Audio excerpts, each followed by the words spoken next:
خود غرض دوست۔ پیارے بچوں، ایک دفعہ کا ذکر ہے کہ کسی گاؤں میں دو دوست رہتے تھے۔ وہ ہر وقت اکٹھے رہتے، دونوں ہی بے روزگار تھے۔ کافی عرصے کی بیکاری کے بعد انہوں نے فیصلہ کیا کہ کیوں نہ قریبی شہر جا کر قسمت آزمائی کی جائے اور محنت مزدوری کی جائے۔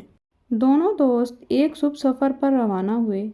شہر کے راستے میں ایک گھنا جنگل پڑتا تھا۔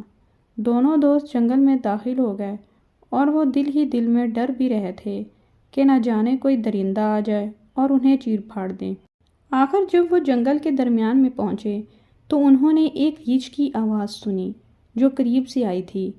ایک دوست جھٹ پٹ درخت پر چڑھ گیا۔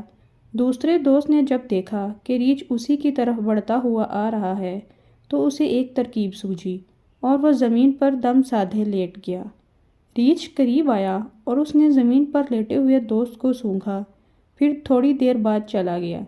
جب چند منٹ گزر گئے تو درخت پر چڑھنے والا دوست نیچے اتر آیا اور زمین پر لیٹنے والا دوست بھی اٹھ گیا۔ درخت پر چڑھ جانے والا دوست بہت حیران تھا کہ ریچھ نے اس کے دوست کو کیسے چھوڑ دیا۔ آخر اس نے اپنے دوست سے پوچھا کہ ریچھ نے تمہارے کان میں کیا کہا تھا؟